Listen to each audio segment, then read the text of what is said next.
Head Judge and welcome, Tube Dwellers, to another Mad Bag Gamer production. Today, more Starcraft. A 1 versus 1, and this time I'm going to commentate it by replay, a method I don't normally use as I like the first person bits quite a lot. However, this replay is a little special and I'll tell you why. My opponent is going to be a diamond level Terran. As you just saw from my ladder, I too am diamond. I will be playing Protoss. And since this game is quite long, let's jump straight into it. So here's my opponent, Mr. Aware, the red Terran. And here I am, the blue Protoss, the Mad Bag. And this is Ohana LE, a map recently added to the map pool that, as you will see from my dialogue here in a moment, I have never played on prior to this match. Now the reason I'm going replay style with this match instead of my regular first person, I actually did record this in first person and still have the recording. However, this is somewhat of a longer game. Now that's not a spoiler because I'm sure you guys already see the YouTube video length, but this game kind of goes deep, and while my perspective of it would be pretty interesting, I think even more interesting would be seeing both sides of this battle. Now, us being two players in Diamond, generally you see pretty close mimicry in Diamond of what professional players do. It seems like the people in Diamond probably watch a good bit of Starcraft, at least enough to kind of know what the norm is, kind of know what the metagame expectation is, but maybe not necessarily enough to get in the way of their play, but at the same time, I mean, I'm a prime example of somebody in Diamond that doesn't play very much. Here you see me explaining why I don't play very much. Work and Skyrim. Loving that Skyrim. I especially had fun doing the episode I did last night. Those Totems of Heresy. I was having a good time during that. So you see a fairly standard opener for me. It was a 9 pylon, a 13 gate after 1 chrono boost, a 14 gas. Throwing the pylon down now. Hopefully I'll be saturating that gas. You see something pretty similar from him as well. Barracks just like you'd expect. He is neglecting gas, but that's good because of the build he's planning on doing. And instead of getting gas, he quickly got this second supply depot. Now this supply depot is earlier than he needs it. He could be starting the depot right about now, and it will finish by the time he needs to build this next SCV, or by the time he needs to build this next Marine. However, since he's not getting gas, he's got the money for it anyway, and he'll have to throw this down anyway before getting the command center. So he threw it down early to block off my probe, and you can see my probe did about 80 damage there to the supply depot before I took off. And there is the key piece to this opener. Since he's not getting gas, and of course we're going to check. I did spot that he was expanding. Very key piece of information worth losing a probe for. That makes me feel quite comfortable. In fact, it makes me feel so comfortable that I'm going to spend money on the research, but I am not going to get a stalker yet. I have the money to get a stalker, but I'm going to prioritize this Nexus. That way I'm not terribly far behind his expansion. Being able to see that and getting this comfortability is pretty important. Now, of course, my next priority is going to be the stalker. But you'll see that since he went totally gasless, and basically went directly after his first production structure, and I went with some gas and got a little bit of tech. This cyber core is considered tech. Mine is still a good bit later than his. Good 40 seconds later. Here you see us discussing a strategy that he hates to play against, a 4-gate. Given that he's doing this fairly early expansion, I can see why he would hate holding off a 4-gate. You'd need probably 3 bunkers. You'd need 2 at the front, and then 1 kind of back, so that when the 2 in the front get force-filled and killed, you still have a bunker to fall back to. And if he's hitting hard enough to kill those, you might even want to start throwing up another bunker a little further back. And here you see me muse about a potential better way to do this build. He got an SCV in, and I guess I could show you his vision, just to confirm, and scouted my Nexus. And that gives him back the comfort that I got by scouting his command center. So he can begin to do greedy things. He can cut Marine production if he wants to keep worker production up, or I don't know, seeing me expand, he could do something crazy like throw down another command center for a in-base orbital command, which can be amazing for the triple mule and triple SCV production. And he knows that generally he'll be able to hold that, he'll be able to do that and survive because I'm doing expansion. Looks like I'm throwing down a forge. That's an interesting play. That means I'm really comfortable because I want to go more tech. I'm still on one gateway. There's my second gateway. And I'm not even warping in as soon as I have a chance to either. There's 2 more gateways, so that's going to bring me up to 3. I still haven't done this warp in. I'll stick on that. Ooh, he's got a Marauder. I think that's a good choice. He's started Stim. I don't believe he's got Concussive Shell yet. Nope, not yet. He's prioritizing Stim above the others. That's going to make for a very early Stim that could make a good timing push, especially by the timing of this engineering bay. If he starts a +1 on the engineering bay, it'll probably still finish about the same time as Stim, so 160 seconds. Stim only has another 100 seconds to go, so that timing would be a little bit off, but if he could push with Stim and that +1, and it would be a nasty little bio-heavy timing push for him. He's getting his 3rd gas, yep, sure enough, because he has both in the main. Yeah, that indicates that he threw down the factory too. That indicates that he wants to go quickly into medevacs while still getting this upgrade. If you were to throw down 2 gas over here, it might indicate something like double engineering bay. He is getting a 2nd tech lab. That might let him get those other couple upgrades out quick. You saw me do a poke up here. I just wanted to see what he had. I wanted to get a marine count on him. And now I've backed up. I can't say this is incredibly wise. I think I should probably keep Xel'Naga Watchtower presence with at least 1 stalker. I think that's the best idea, so that I can see as early as possible if he's moving out. Ooh, and I've been chrono boosting probes, so let's give that a check. 40 to 38. I'm only 2 workers ahead of him. Ooh, a 6 gate? No, that's 7. 7 and a Twilight. That kind of looks like either a blink play, or with the armor, a charge lot, maybe a charge lot Archon play. Interesting. So I came up here to check to mainly get a marine count. If I didn't see a huge number of marines a little while ago when I poked up, then I might think he's teching faster than he is. I might think that I need to do some huge defensive play right now. Whereas defending tech generally requires some tech, and you can generally do it cheaper and skew towards economy as you do it. So he's caught up to me in the probe count, the worker count, and that tells me that he's going to be ahead of me in the income. Ooh, and he stims at the last second. I actually like my back out time there. That was quite nice. I did a good bit of damage to a marine. Did he get a kill? He did not get a kill. I think I might have actually... Oh, here we go. I did a good bit of damage to a marine and only took 10 damage myself. I should have pulled back just a little bit earlier. If I could have, like, somehow pulled out right as he stemmed and not gotten any of the stem shots off, that would have been pretty amazing. Now, I want to see army counts. Yeah, that's what I was thinking. He's ahead of me in food, and he's got quite a better army count on me right now. Ooh, I like the looks of this probe, though. It looks like I am getting a couple critical pieces of technology up that would potentially make a timing push similar to the timing push that he just had. And they're even a little off kilter. And actually, that's +2 armor, so I've already got 1. That is countered, though, by his 1 damage. Ooh, and the first 2 medevacs. This is a really good timing for him. Generally, Terrans can get these first 2 medevacs out faster than the Protoss can comfortably get Colossi, which you can see that I'm not going Colossi, but if I were, he would get this push with these medevacs in before my Colossi were out and had range, which makes that push extra nasty. After my Colossi come out and have range,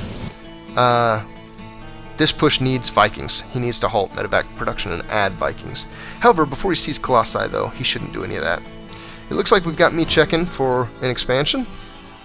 Ooh, and I've put this Zealot on a patrol to check, wow, some kind of weird expansions. To check basically all the expansions of the map and then start cycling back and forth through them. And I believe my stalkers on the watchtower just got a glimpse of his army. I'm not sure if I was able to check his upgrades. Ooh, and I had an upgrade finished, so this is quite critical.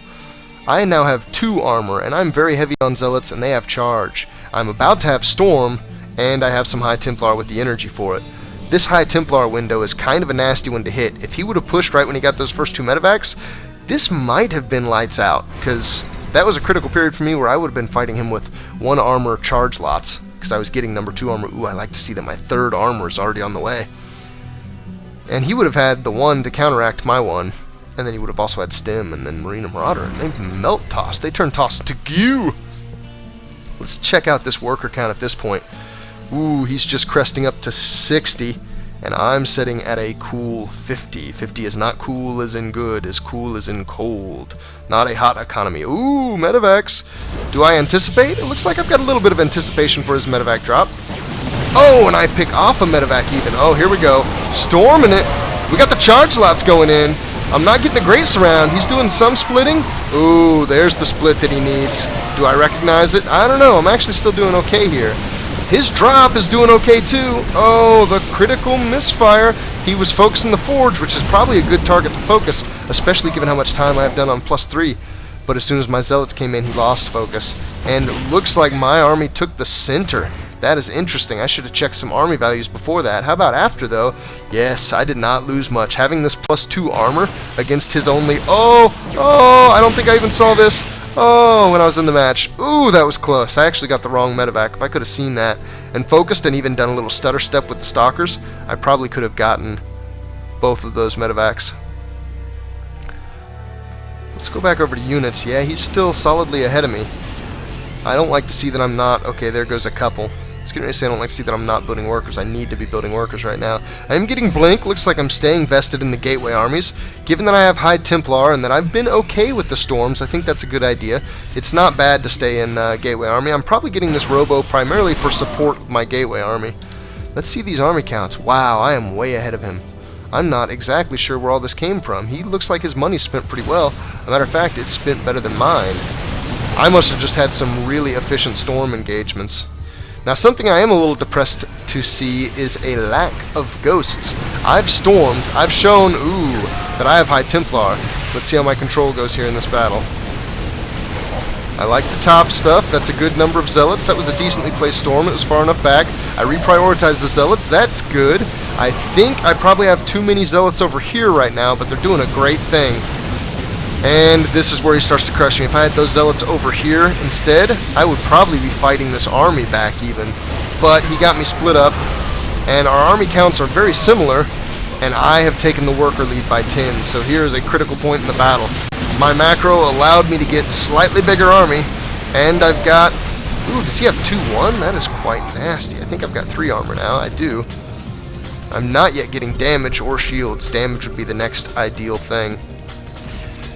And he's got 2-1. 2-1's not bad, especially since he's getting both +3 and +2, because he now has 2 engineering bays. Looks like he's ramped up barracks count quite a bit too. We've got 10 right now. Yeah, just the 10. He doesn't have any anywhere else, which is kind of smart. That makes this easier to protect and more reliable. What kind of a medevac count is he looking at? 8? I like 8. That's not a bad number. Especially against storms, if I feed back his medevacs. Uh-oh, that actually doesn't look good. I don't have any Templar. Where are my Templar in this? This is kind of... Oh, and he's pre-splitting. Look at this. This is actually really smart. He's splitting up his Marines into different packs. Oh, there's my Templar. Okay. Yeah, pre-splitting there, too. Before my storms even went down, he was backing out of my storms. It looks like with those Archon reinforcements, I'm just able to take this over. God, +3 zealots. They last forever. He needs to get that 3 damage to really tune it out. And honestly, versus a Zealot Archon High Templar mix, you want to skew very light on Marauders. He's got a lot of Marauders here. You want to skew very lightly on Marauders, and you want to instead build a lot of Marines and then try to get Ghosts out very quickly. I'm going to check again. Yeah, Ghosts are a critical piece. Marines actually do a lot better damage for their cost to Zealots than Marauders do. And having a couple Marauders is nice to have them slow, but you don't want to try to have so many that you can slow every Zealot there, because that's just not practical. You really only need to slow like the front 4 or so. Watch when this next engagement happens. It might happen kind of weird, actually. I might go up there. Is that? Okay, it's becoming an orbital. For a second there, for some reason, I thought he was making a planetary right there. Looks like he's not quite aware, no pun intended. Oh, I'm glad I caught that. And he scans. My army kind of got separated there. He's seeing me. He scanned. And here I come. I knew he saw me, so I figured I'd go for it. That's kind of nice, but that's just begging for a storm, and he can't get out of it. That's begging for a storm. Oh, yeah, there it goes. Boom, boom! And that bunker? Yeah, he's got a big food count on me right now, and I've got 5 more workers than him. Holy crap, my army evaporated. Oh, and all these oh my god, no. Oh, there's so many High Templar taking so much damage right there. Sacrifice the Stalkers. Didn't quite get the High Templar out. This is risky. It looks like it might work out because I've got so many gateways. We'll go check my gateway count in just a second. Ooh, no, and he can micro. Against nothing but Zealots, you can do this little bits of micro. He's even doing a little bit too frantically, but it doesn't matter. Against Zealots, a big ball of Marine Marauder microed is just too good. There goes my third up. About to finish. That's good timing. I'm glad to see that I was able to do that in the middle of some of that craziness. Let's get a gateway count here. Ooh, 2 full rows of 16. That is 14 gateways. Looks like I'm keeping observers coming out. Is that +2? Ooh, and I'm getting shields. That is an interesting choice. I did decide to add on a second forge. Honestly, once you get Zealot charge, you can do something with Zealots that allows you to abuse. They've got a very small amount of shields. They've only got 50 shields, but they've got 100 life. The 100 life, because 2/3 of their overall health pool is life instead of shields, that's why you want to get armor first, because it makes Zealots just a lot hardier in general. Oh wow, check this out. He even knows about that, doesn't he? Both of them even. That's decent placement on that one. Up there would have probably been perfect, like right up in this void. This one should have been down a little bit more so he couldn't see it, so that it could stay there. However, I do even have one down here. I like that I have so many pylons in one place, because watch what's going to happen. Oh, hold on. Let me not... oh man, this is nasty. I didn't realize that was such a big army. That is a big army. None of these have storms yet. They're still 5+ seconds out. Oh man, my Stalkers are melting. I can't spend the money. I don't have it. 14 gateways isn't enough. It does look... oh, there we go. There's the storms I need. He sat in that one too. And all of his medevacs are out of energy, so he's getting no heals. His stims are hurting him. Storms are just annihilating him. And my reinforcements are starting to pick up. Oh yeah, that's what I like to see. I do have some income over here too, so let's check that harvester count. He's staying real close to me. With mules, he could definitely be getting money faster than me. Matter of fact, he'll have it here in just a second. Ooh, that is going to be nasty. And he knows he has to split off. He's leaving some there. That's kind of smart, because this is enough to handle the Zealots that are up here. And leaving some there allows him, at least leaving a unit there, allows him to see. I lost track of these guys. This is a horrible position. If I could, I want to just run there. Am I going to try to deny? Ooh, he got his 4th up after me, but he's going for that 5th, actually, now that I say that. Yeah, he's going for that 5th a lot faster. And it looks like he built it in base and just floated it out, because it's up and it's muling. He has insane income. This is the most of it. Holy crap, how many mules are here? We have 6 mules right there, and he's got another 3 over here. That's insane. That's because he has an insane number of orbitals. I think he's got more than 4, doesn't he? He's got 5. He doesn't have one of his orbitals numbered. I think that's +3, and that's +3 armor. So it looks like we're finishing up our upgrades. He's going to finish them up before me. However, I do have 2 shields, so that's kind of respectable. We're about even on upgrades, I would say. 2-3. I'm 3-2-2. Almost perfectly even, actually. And that ghost, man, that exclusion of ghosts. These storms can be really nasty. Ghosts can counter them so hard and make this so worthless. Especially if you're controlling it as poorly as I am. Look at all these. That's 1 EMP right now. Oh, pre-split. I like it. Looks like he was a little slow getting this clump taken up. Ooh, I like that I'm giving move commands back. Keep my army together. Keep my army in a ball here. That's good. Oh, the more storms. He's pre-split a little bit, but it wasn't quite enough. And this is where the bulk of his army is. And he's microing this away from my pack of Zealots, making him look silly. Oh, and the second he clumps up. Storm! I still have a couple storms there. Oh, come on, Zealots. Come on. We're not done with this yet. Oh, those storms working wonders. Oh, but his reinforcements.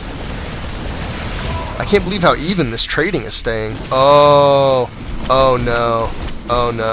I missed most of that harass, but I saw it in the worker count. I got a lot of workers with that. The whole time this battle was playing out, I was watching mostly this battle and jumping down here to reinforce so you can see my pack of Zealots. But I went over here just long enough to do a warp in of Zealots at that pylon, and then long enough to send them in. Oh, and look at this. This is kind of nasty. I've sent them to a couple more places. Really, whenever I do this, I'm not paying attention to these units at all after I send them out. I just send them like a move command right here, sometimes do a shift attack command. Oh, no way. Is that going to burn down? I think that might actually burn down. I didn't even notice that either. That's really clutch. I send them in, and then, matter of fact, see this? I probably won't be watching them. Well, they went back automatically, but I just send them in and then kind of let them do their thing. If I pay barely any attention to it, and if it soaks a lot of his attention, then not only have I done an in-game amount of damage, but I've done an out-of-game, I don't know, just his attention soak, him having to do something to go over there and deal with it, and then having to pull SCVs, and have to bring SCVs back, having to maybe micro the stuff that he sent there. Oh man, that makes me want to check, because I've lost, it looks like my storms are taking me out on top. I've lost a lot of High Templar in bad ways, though. This zealot count, 333 zealots now, shields included. Oh, I think I cut myself off earlier. I was getting ready to say something about what you can do with zealot shields. It's not much there, but having this charge allows you to engage for less damage. So whenever zealots engage with Terran, since they're melee units, they have to take damage to engage with the Terran. The Terran will deal damage to your zealots as they come in to do damage themselves. If you don't have charge, your zealots take more damage on the way in, and so you have to get more damage done to make it worth it. If you have charge, you can go in, get one swipe off, and if you disengage immediately, the amount of damage you take was worth it because you got there faster and you did your damage faster. So the trade-off happens more efficiently for you. With that being the case, you can engage and back out with zealots, much like you can with stalkers. Much like you can micro with stalkers, you can kind of engage and back out with zealots and basically waste just their shields and still come out decently on the engage. And it'll make him stim, it'll waste medevac energy, potentially waste just... Do I still have zealots over here? Oh my god, there are still zealots. Oh, check that out. I actually did pay attention to that. See the order I gave him? This depot, then attack that depot, and then go attack the armory. Oh, and blink stalkers doing a smart blink right in. I've got to say that was kind of clever, although this is not. This is bad. I'm losing them while taking out nothing, really. I'm going to try to get out. I don't think I'm going to end up getting out with them. Ooh, this did take down the big supply depot. And see, this attention soak, honestly, like, I'm doing a little bit of damage to him here, but it's not a lot of damage. More so the in-game damage, more so than the in-game damage, rather. I'm doing the meta damage to him. Meta's not the right term. I don't know how I want to term that. I'm doing attention span damage. I'm soaking his attention away instead of his, well, I don't know. I'm hurting his in-game resources pretty bad too. Ooh, and here you go.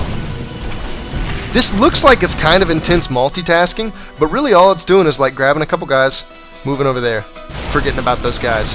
I basically don't pay any more attention to these guys. If I did, I'd probably go start focusing that.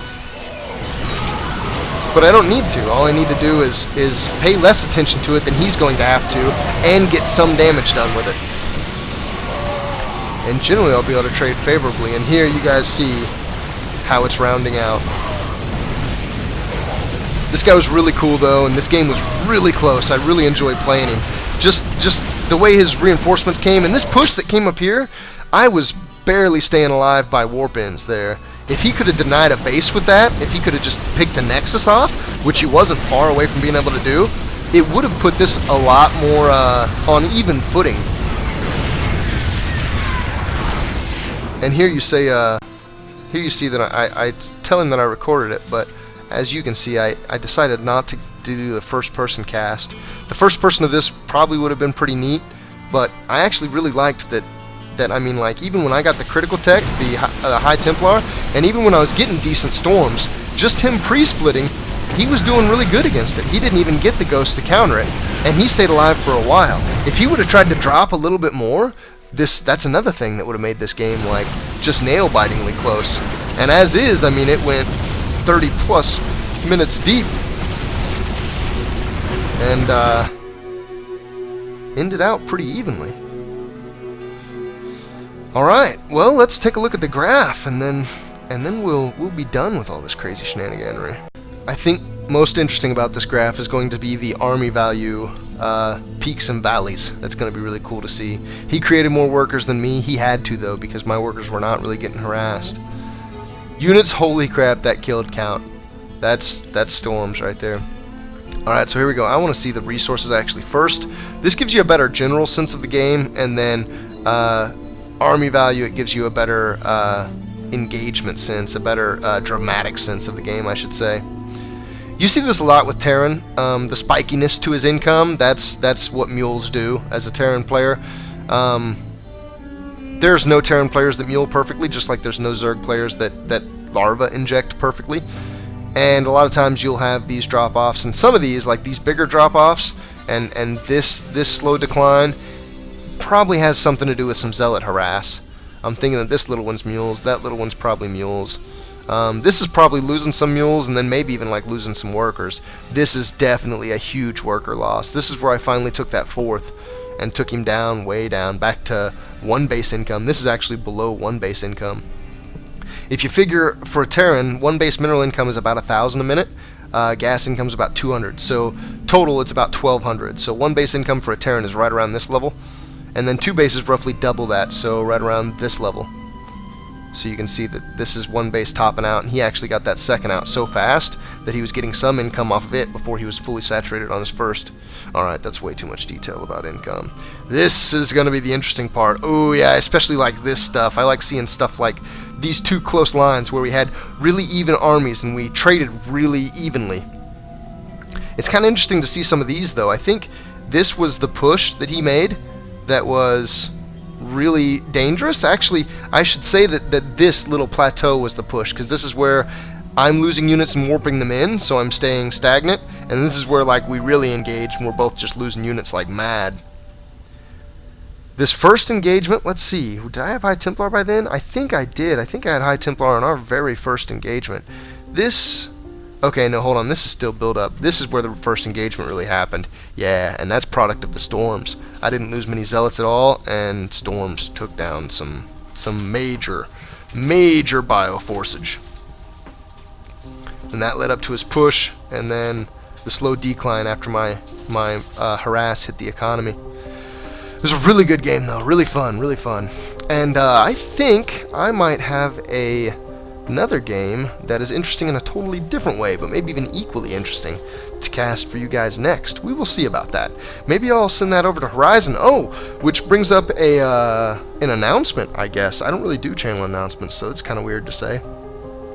But I recently partnered with a channel called Horizon Esports, and I'm going to put Starcraft content on their channel periodically. So if you want, I'm going to put a link to their channel in the description. They mostly do some first-person stuff. They have a pro team, I think, even on, is it Battlefield? I think they have a pro team on Battlefield. It might be Modern Warfare 3, though, not Battlefield.